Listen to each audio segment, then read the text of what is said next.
With return to office, one of the pain points can be poor audio video technology in the conference rooms.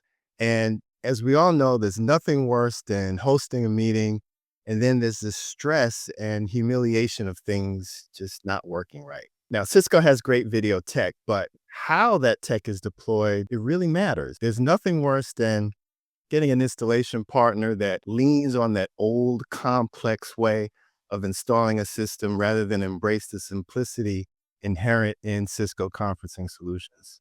So today, we're going to dive into a topic that's often overlooked when considering a video conferencing system. It's the installation experience of your conference rooms. So that's why I'm excited today to have Phillip McArdle from RoomReady, one of the most trusted partners in the game when it comes to making Cisco conference rooms simple, scalable, and seamless. Phil, welcome. Hey, thanks. Really appreciate being here. Great. So let's dive right in. So can you tell me a little bit about RoomReady and what your role is at RoomReady? Yeah, right on.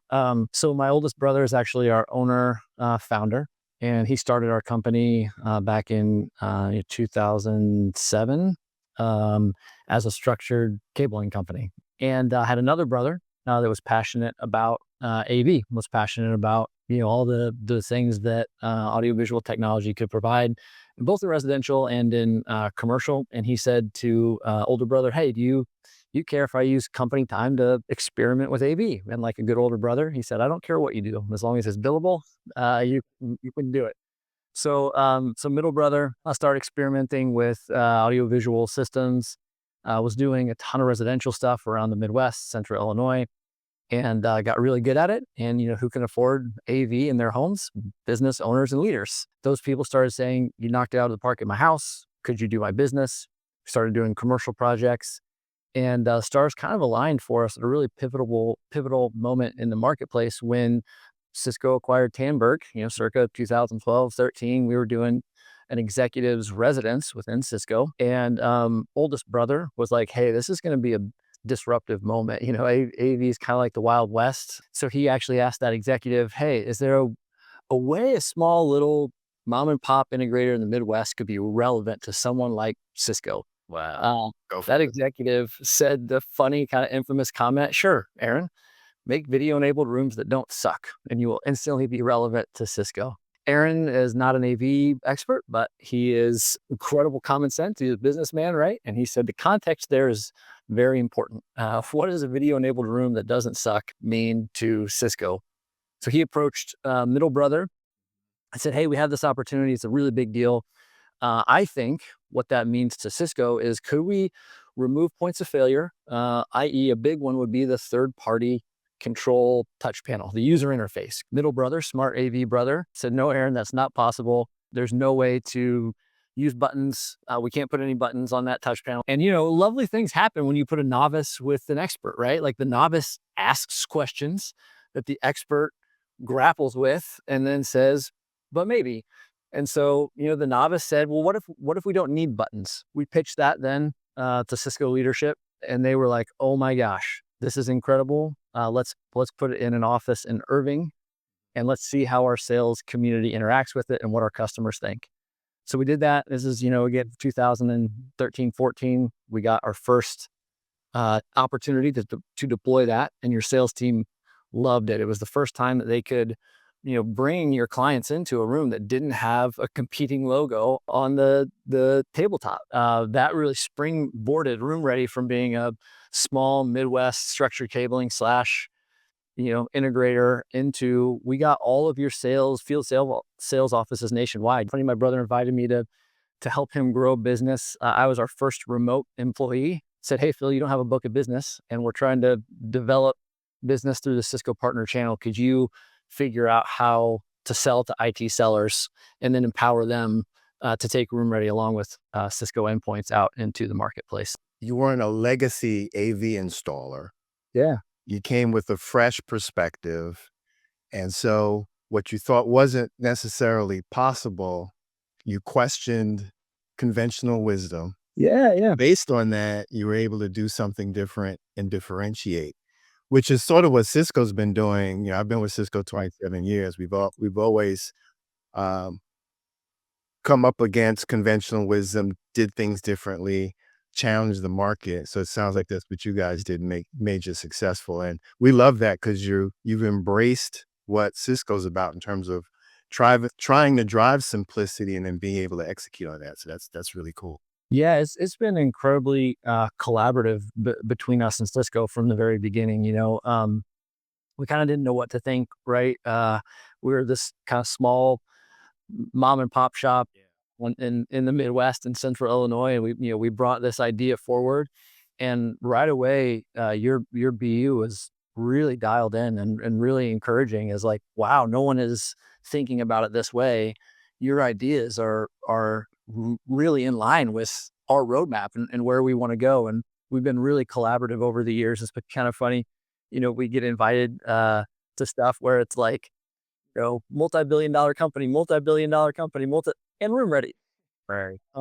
But it's been incredible and empowering to continue to work with your thought leaders, and competence doesn't have a revenue number attached to it. A lot has happened in the last 10 years from 2014 to 2015.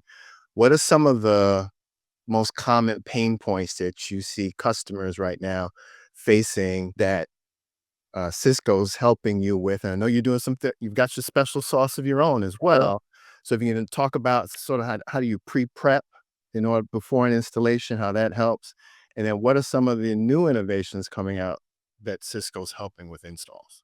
Yeah, super good question. So, complexity really comes up in conference rooms from a couple different angles. One angle that complexity pops up in a conference room is in features and benefits. When people say, "Hey, I want to do this," or "I need to use the room in a certain way," that's a way your complexity can come to surface. Another, way that complexity can come to surface is just the look and feel of the conference room, the aesthetics, and then limitations of hardware, cable lengths. Hey, if we're going to put this component here, we need a cable length that can do these things. Um, so I'll talk a little bit about how Cisco continues to improve the end user experience, and then I'll talk a little bit about some of the room ready methodology behind it as well. So Cisco continues to think about and bring product to market that removes friction and removes variables. We chose this room to do the podcast out of shared client, leveraging a lot of the latest and greatest from the Cisco technology side. The Cisco ceiling mic in here in the meeting room, and historically, Cisco codecs have had a limited number of mic inputs, and often whether the customer preference is table mics or whether the customer preference is ceiling mics, there's a limited number of inputs on the right codec for that room install. So oftentimes, AV integrators will add DSPs or other boxes to handle extra microphone inputs. As Cisco has continued to innovate on AV over IP, you can have way more inputs, by connecting all of those together over the network. So that's been one way that Cisco has continued to increase capacity with their products. The new camera, the Vision PTZ that just released. Historically, if you take a camera and you put it away from the codec, you need to have a camera extender in place, in part because you have to not only extend like the video signal, the HDMI of the camera, but you're also extending power. There needs to be a way to power, and you're also extending the control of the camera.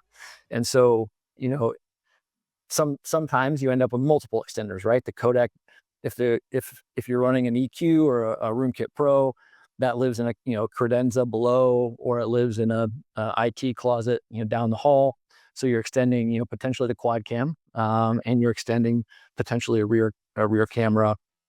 If they want to presenter facing camera as well. So with the Vision PTZ camera, it's true AV over IP. So you just need the one cable. You don't have to also invest in a $2,500 to $3,000 box. So that's an initial investment. Then you're pulling more cable in order to do that. And then you have an additional potential point of failure or something to support in the room ongoing. And so you got that cable extender you would need, that power drop you would need, all that's been eliminated. So it frees you up. You're just running a cat cable to that. that advice. So that simplifies things. That along with being able to do that with the new ceiling mic pros, right? Yeah, yeah. And, and you guys you're really being thoughtful in the broader ecosystem that comes into play, which is super lovely. And, your cinematic experience is then, enabled by your microphones that live in the room with your cameras that continue to get better over time. Technology in meeting rooms used to degrade over time, right? You would install it because there was a third party control system in place. You couldn't update it or you break the code. And now with your whole ecosystem, it just continues to get better over time as you guys innovate as well. Talk to me about the tuning process typically for a microphone where you're externals with external DSPs. I've dealt with some customers where, they had a lot of problems post installation on voice quality coming out of that room because of the complexity of you got a rack of DSPs sitting behind there somewhere and things just kind of not working right. When you install that Ceiling Mic Pro, walk me through what that experience is like. So actually, when I was at this site, not in this room, they have a multi-purpose room down the hall, and we have multiple of these ceiling mics in that room. I happened to be here when we were commissioning that multi-purpose room, and I happened to be in the room when our tech was walking around, and there was instructions popping up the screen that were telling him where to go and what mic to stand under. And I was like, wait, when I have been we're not remoted in, like, this is the codec telling you what to do. This isn't. And he was like, yeah, I don't need to call our remote audio team on this one. I'll call them when it's done. But yeah, this is a self-guided setup.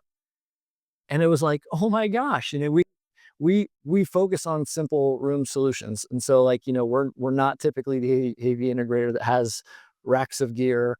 We're pretty bare bones. And still, typically when we are deploying a room that has, ceiling mics, we're spreading the lobes out. We have the technician in the room, but we also have a remote support team, the remote audio specialist. You hear what's going on. They can hear what's going on, and they're literally saying, "Now move to," and it's a two-person job. We're still very efficient, but we have the guy in the room, and then we have the remote. We didn't need that. We eliminated another person that had to be involved, that we had to coordinate schedules with, that we You didn't realize that piece of it as well. Yeah. yeah. And so, our technician did just walk around the room following the instructions, and he got feedback from the screen telling him, like, okay, this part's done, now move to this part. This part's done, now move. And I'm just kind of watching this, and it's like, this is super fast. Like, and then, yeah, he did call into our remote support tech, and the guy was like, sounds great. It was so good. Confirm everything, Right. Yeah, yeah. We still want to do the test call, want to get that, before we ever turn it over to the client, want to get that person listening and saying, this is buttoned up. This is the way it should be. quality Make control. it sounds great. Yeah. Did you see the new feature announced at WebEx1, the audio exclusion zones that now enables? I didn't see that. No, this has been happening this week. Yeah, so that was this week. So they talk about the fact, so say you set up that room, and usually there might be a part of the room where there's side conversations. I mean, they exclude that. So now you can simply go in through a graphical interface.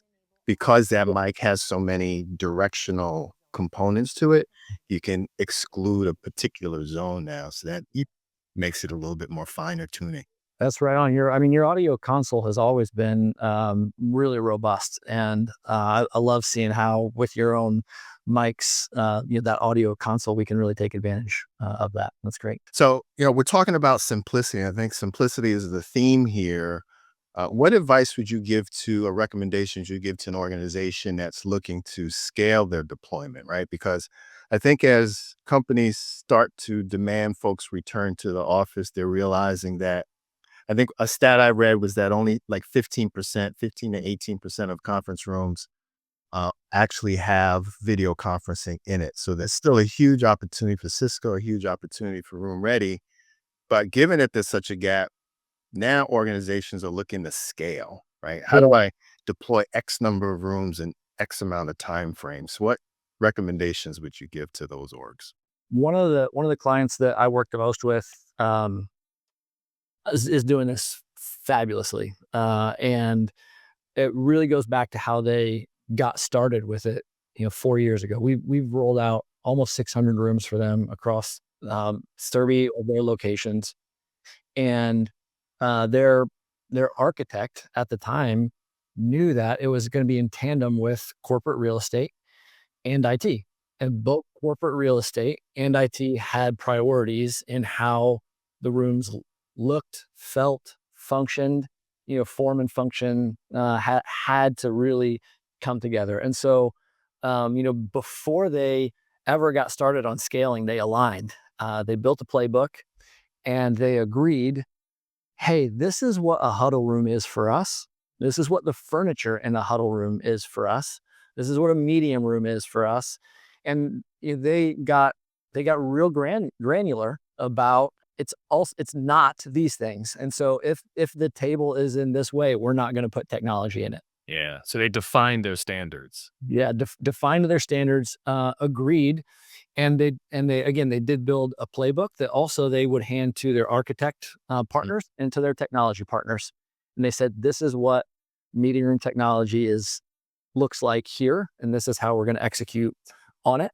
And then we're going to come back to it on a quarterly basis.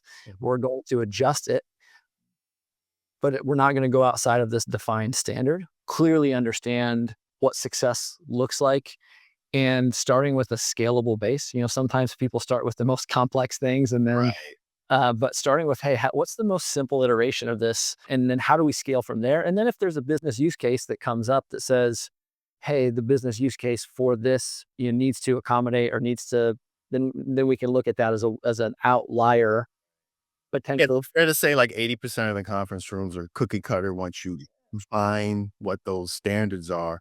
And I think Cisco, we've realized that, and one of the things that we've done was to try and drive that alignment across an organization, and alignment of everybody's going to have a good and great experience is the workspace designer. What role have you seen that play with your customers? And I love this question.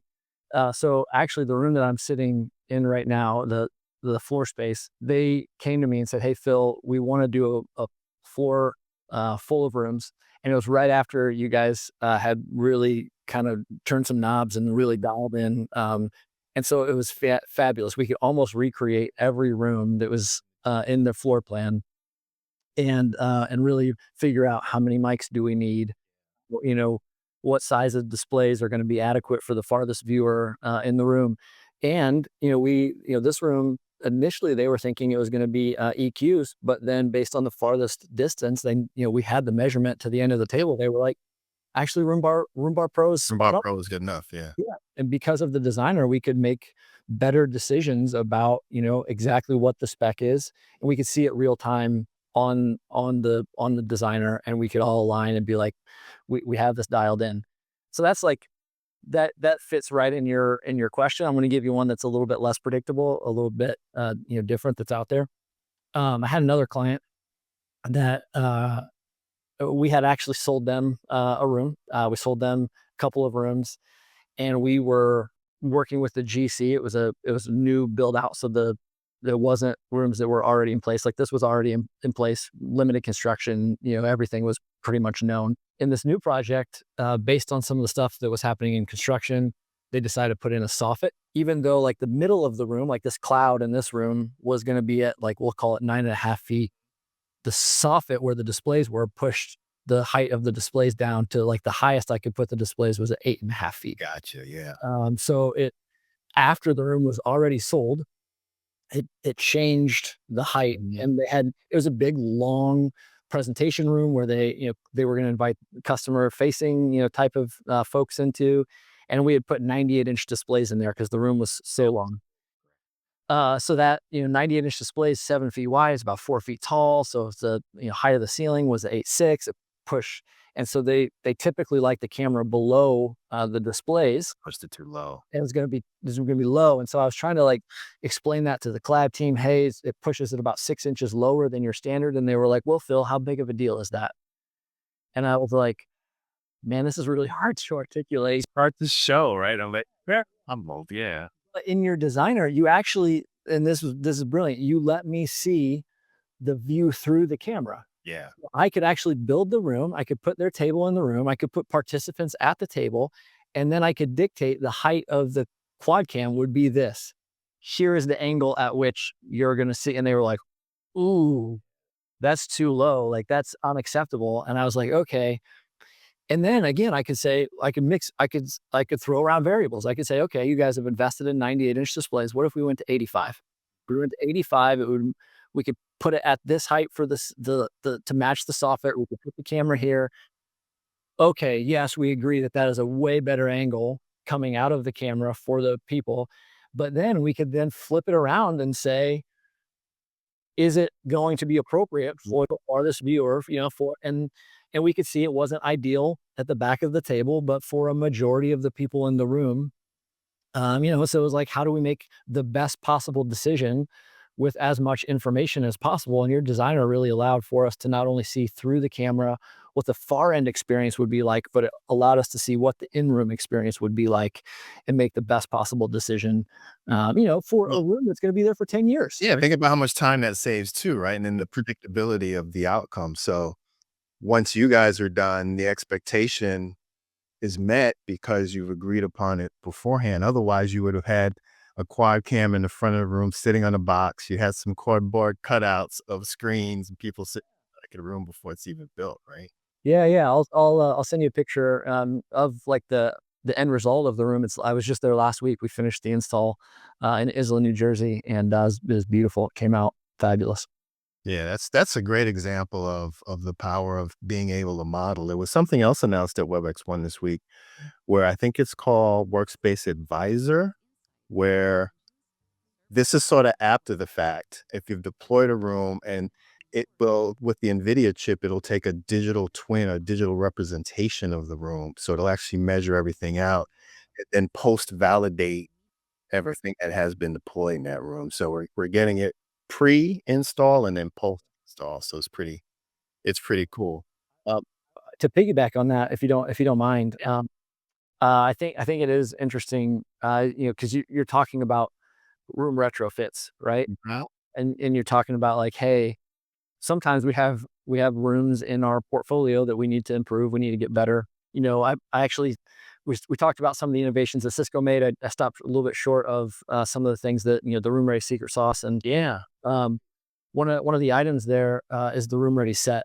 And all the way back in 2014 when we were a small mom and pop shop in central Illinois, and we were rolling out all of these spaces for Cisco across the US, we knew that supportability was going to be a big deal. And we were trying to figure out how do we remove points of failure in the room, things that we would have to later support, across the enterprise.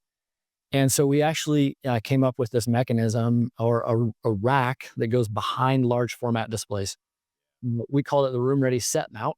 And as we designed it, it actually solved more problems than just points of failure. We made one piece of continuous steel, and we have a slim version and a standard version. The slim version meets ADA compliance on displays that are up to 75 or doesn't stick out a lot, right? doesn't stick out, right? 100%. So less than 4 inches off the wall. The thicker one, you might want to put a credenza underneath. It's like 7 inches off the wall when you get a larger display, but you can rack some more equipment back there. But in this office, there's not a lot of equipment in this office or in this space because we did very simple rooms based on the Cisco playbook. But there wasn't large format displays in this room before, so there's no wall backing in this. There was no support in the wall. And so they chose to go with the RoomReady set because that continuous steel essentially provides the backing on the outside of the wall. They don't have Distribute the load. Yeah, they don't have to come in and tear the wall apart, put the plywood backing in, paint and patch and put the wall back together. You have some trade cost in a building like the Empire State Building. So it actually saved them a ton of money to put in the RoomReady set, help speed us up as far as our deployment goes, and is just a kind of a great like extra secret sauce, so to speak, to make the room come together. Yeah, that's great. I mean, in terms of scalability, I think, in terms of what you guys are doing for when you have to mount and there's things you have to mount behind it, and having all that kind of pre-built before you even get there, not having to tear up the wall up saves a lot of time. So that drives scalability as well. So there's a lot of things that are being done to help make deployments more rapid, and that translates in the cost to our customers, right? Yeah, yeah. Do. The prep costs, we had a client, large retail client, everybody's heard of them. They We told their IT about our room ready set. Their IT sold it to corporate real estate, said, "Hey, we think this is important. We're going to start doing this." Corporate real estate actually started keeping track of costs without telling IT and without telling room ready. Corporate real estate said, "Okay, well, you say this is going to save us money, or let's kind of track it out." So they had a cost that, if they're going to need to reinforce the wall, it's going to be X amount for the trade for actually physically altering the wall. It's going to be Y amount for electrician. It's going to be another amount for the paint and patch. And then they took our costs, like their, real cost of the room ready set, and that material that is going to go into the job. They still had to have an electrician move power and data to fit the right spot. So they kept it. And over the course of a year, we did so many like room retrofits for them where they already had existing rooms and we just need to put the technology in the room. It saved them $1.2 million over the course of a calendar year, leveraging a piece of steel room ready set for equipment storage Yeah, behind the. so it's probably a combination of things, right? So there's that piece of what you can do to pre-prep, and then there's all the AV over IP stuff we talked about too, which reduces time, which reduces cost. And then for those organizations that want an all-in-one device like a board, right? I'm sure the cost of mounting a board on the wall versus individual components, when you look at the total cost of ownership, there's big advantages there too, right? 100%, man. There's a lot of, again, aligning corporate real estate with IT and, Cisco's ecosystem or your portfolio of products, whether it's the EQX, whether it is the, Web Board Pros, or whether it is the, Roombar Pro, or even the, integrator friendly, the EQ or the RoomKit Pro. You guys have a broad portfolio of products because you really care. Like you're really saying there are a lot of ways to do a meeting room approach, technology in a space, and we want to make sure that we have the right products available for all of them. I think you also mentioned something that's important is that relationship between corporate real estate and IT, right? They really need to come together because sometimes that the budgets are different, Right. but to the organization is still spending all of those dollars. But if you can get them to say, okay, if I do it this way with a room ready and a Cisco gear, my total cost of ownership is less, even though IT may say, well, I just care, I'm just paying for the gear. But no, the organization is paying for, all of the room remediation that takes place from a corporate real estate perspective. Yeah. Important to have that whole picture in mind. Oh my gosh. And adding power and data in different places of the room to support. And the one of the problems that we solved, and we can put pictures in here and whatever, but We can insert pictures later. yeah, we've had a handful of clients be like, "Hey, we have a divisible space that we want to put in. We don't have an IT closet anywhere close. Can you do a divisible space and keep all of the equipment out of eyesight? We don't want to see it. We don't want an equipment rack in the room, but we also don't have storage for it down the hall. So how would you guys approach that? And we can show them the room ready set, and that has helped again tremendously in urban areas where like square footage is incredibly expensive. Especially building square footage isn't cheap. Is not cheap. Yeah. So saving a closet and potentially even turning that closet into a focus room is a really big deal. So we talked about different types of spaces, and I'd like to pick your brain a little bit about market trends over the last 10 years in terms of what you're seeing in with different types of spaces that are being deployed. Where are you seeing your demand? From what I've been reading and even what Cisco's been doing, we've been focused on expanding the number of huddle rooms versus traditional larger meeting room spaces. What are you seeing in terms of what customers are asking you to do? Yeah, I think this site is a really good example of that, right? They were a company that has brought a bunch of their workforce back, post post the pandemic, and they had the 66th floor. They expanded down into the 22nd floor because they needed more space. And they made an investment in actually all room types. So many huddle rooms. They have a bunch of their Desk Pro units that people can just walk into and have that Desk Pro experience. They have five 4-person huddle rooms. I walked by all of them, and as I walked around the floor, all red. The Cisco Navigator on the occupancy. They have a handful of medium rooms that are 6-person. I think there's 5 or 6 of those. They have 3 large rooms. I'm in what they call a large room. There's a greater capacity than 12 in each of the large rooms. And then they do have a cafe, a cafe town hall space. So it doubles. It is both the cafe and where they would have town hall meetings because it can hold a larger capacity of people. They video enabled it. They said, every now and then we're going to want to have a bunch of people in a room to do a meeting, Like and hall or something. yeah, like town hall. So they went ahead and video enabled their cafe area. And then right next, adjacent to their cafe area is a training room. They said we need to have a space in this room that has reconfigurable furniture, that has a front and a rear facing camera, so that we can have trainings. We can gather teams of people together on a regular basis. So you know it's not cliche to be like all spaces need to be video enabled. It's real. I mean, Absolutely. Yeah. they need the larger space because they are going to do town halls. They are going to like gather people together. But they need a lot of the huddle spaces for people to just pop into because all meetings are video meetings these days. There's always somebody that's going to be remote, and there are people in the office that need to leverage that space. You mentioned the occupancy and being able to see who's in a room. That didn't always exist. And when it did exist before, it was very expensive to kind of deploy those other types of systems. What do you see in terms of adoption of the panels outside of the room that allows you to book and allows you to see occupancy?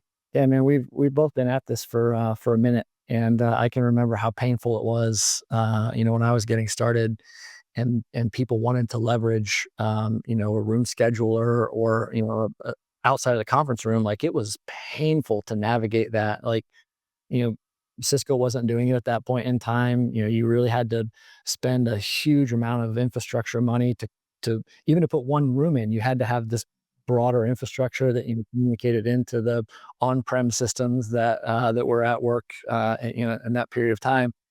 And so it was painful when somebody said, I want to see occupancy from out. I don't want to do the awkward open the door. My bad. Like I scheduled this, but you're still in here.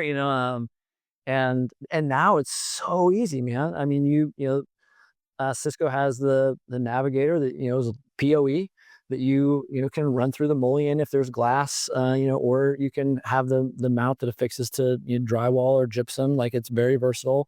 Both options come with the navigator as they ship it, and you can leverage, plug it in, and it really is software that is stood up super fast, and it just works, and it shows you green, there's nobody in the room; yellow, somebody booked it, but occupancy, like they're not quite, it's not exactly Right. that May not be in the room yet. yet, or red, like sorry bro, room's booked, you can't use it. Yeah, I've seen a lot of interest around doing that. I know when I go to Pen One, all I gotta do is look down the hall and I can see what's available and what's not. Yeah, it's such a good like cue for people, and it really does, like you can tell people to book rooms ahead of time, and you can tell people to go in Outlook, but man, like just being able to like kind of lean down the hall and be like, yeah, yep, that's my room, and not have to like sit down and open up and go check, like it's so helpful. It removes so much friction, to get back to an earlier phrase for people to leverage the investment that both CRE and IT have made in meeting rooms. There's another friction reducer that was talked about at WebEx One this week that I'm not sure if you're aware about. They talked about zero touch deployment.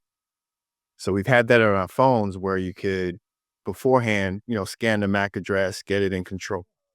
So now they're doing that with video devices. So before you had to at least have your 16-digit code, right?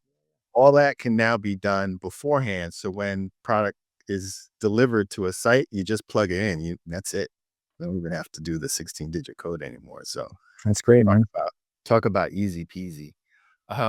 So Good thing we're always going to need to hang TVs on walls. yeah, well, you always so they state like how much can AI replace, right? If you're like a plumber, it can't replace you, right? So if you stay to hang stuff and or your core of room ready was running cables, that's not going away. Right? It's not going anywhere. That's a good thing. What do you consider your quality control of handing over that room to that customer? And what give me some examples of feedback that you get from customers typically once it's all done. So this is super top of mind, and it's funny because I'm in New York, and so I'm going to brag on my team for just a second. We we came in behind another deployment on the 66th floor, and they had a town hall space that had a boardroom with a wall that opened up into a cafe, and they had a third party control system. So they had a navigator in the room, but then they had a third party control system that navigated they could use to the graphical user interface to like open the wall and combine the space and then to make other things happen. So they Simple rooms, yeah. yeah, they didn't leverage the macro capability that is in the navigator, and they had a separate, third party, user interface touch panel that they anyway, it was kind of glitchy. It was hard to navigate, and they regularly had support calls. And so they said, "Hey, Room Ready, big pain point is the 66th floor space, and it's consistently like there's glitches with it. Can you clean that up?" And so we came in and said, "Hey, yes, we can clean it up, but hey, can we think about a different strategy? Could we actually remove the third-party touch panel? We would still leverage some of the control system, but we'll leave the macros available through the Cisco methodology. Everything's in the navigator. We actually provide another navigator in the other portion of the room so that you have access to control it from a couple different Mhm. spaces." And they were like, "Yeah, that's great." So that was our first project with this customer. Our second project was then deploying this floor of rooms on the 22nd floor, and our third project was in LA. We did a new space that they just built out in LA. I got here to set up for this podcast, and the IT support specialist's name's Cliff. He greeted me, and I asked him how things were going, and he was like, "Phil, it's been a year since you guys cleaned up the 66th floor. I don't ever get any issues. Like I don't have any open tickets. It just works." Silence is golden, right? Yeah, it's been great. We moved into this floor. It's been stable since day one. Back in June. You wrapped up about 3 weeks ago. I haven't heard a peep from LA. He goes, "Phil, I'm a New Yorker, and I don't have any complaints." Yeah, that's the true measure. Right. That's high praise. That's high. New Yorkers are tough. And So I know. yeah, so not quite answering your question, just kind of bragging on my team because it's top of mind, and I'm grateful. But our team does go through a very thorough process where we do an audit. So we turn the statement of work into a PDF with green check boxes that we literally have an iPad that our installers go through with the room owner and say, "The statement of work says the room's going to do this. Do you agree?" And they go through, and the room owner accepts the functionality of the room at the end of the install. And we actually do a recording. We oftentimes include the room owner in the recording where we actually go through and record the known good. This is how the room should sound. This is how content should pass. This is what video should look like. This is leveraging the different, cinematic experience selections that people can use in the codec so that we have a known good standard that is accepted and that everybody agrees on is the proper functionality of the room. We collect the audit all the information about the room, serial numbers, MAC addresses, every, component, whether it's the Cisco components or, whether there are some other things that need to be captured in that, put together a file folder structure, and we send that off to the end user. Sounds easy or sounds simple, but not easy, I guess you could say. And it really is a delightful way to turn over the room solution. Now, Cisco does further empower Control Hub access, and it gives a lot of real time data on how the room is being used and what is potentially online, offline, if there's anything that could potentially affect a user out in the everyday use of the room. So something accidentally happens, somebody unplugs something. We turned over a room. Or something. Yeah, we turned over a room one time, and a user had literally come in after we had turned over the room and taken an HDMI cable out of the room. Yeah. And so the codec would actually, kind of alert you, like, the display's not plugged in or the rear camera's not plugged, wherever they nabbed that, cable from, you could actually see that error, happen in Control Hub. So there's a lot of, oh, this is a great use case. This is great. Sorry, this popped in. This is a meeting I was in on yesterday. Yeah. We deployed a room. It was a divisible space, and across from the cameras there was a glass wall, and we turned over the room. Everything was fine. We started getting complaints that the images from the displays are showing up on the glass wall on the other side, and we were like, really? And so we ended up leveraging. We at, like, 7 p.m. when we knew no one was in the office, we could remote in through Control Hub, through our deck, and we actually like did a call with no one in the room, and we took pictures through the camera, through the lens, Yeah. that showed our reflections in the rear of the space. Screenshot that, and we were able to then send it to CRE and be like, hey, we need to do something different with the film. The film covers this part of the glass. There's no reflection there. We probably need to put something a little bit higher up film wise in the glass. Phil, I'd like to thank you for the conversation. I think it was really good. I think there's a lot of folks that will benefit from this conversation. I know that I learned some things that I hadn't really thought of before because, I think as a Cisco collaboration specialist, we think about once it's installed, right? But there's that process of design and installation that goes before. And unless that's done right, it doesn't matter how good your gear is, it's still not going to meet up with the expectations of the client. So it's been a really good conversation. And I think that, the simplicity that you're building into your solutions, the innovation, that the secret sauce that you guys are bringing to the table, I think is good for our joint customers. And as your tagline on LinkedIn states, you're truly demonstrating that it's possible to help IT leaders simplify and scale meeting space technology. So, Mm. Phil, I thank you very much for participating, and hopefully we can continue this conversation as technology continues to progress.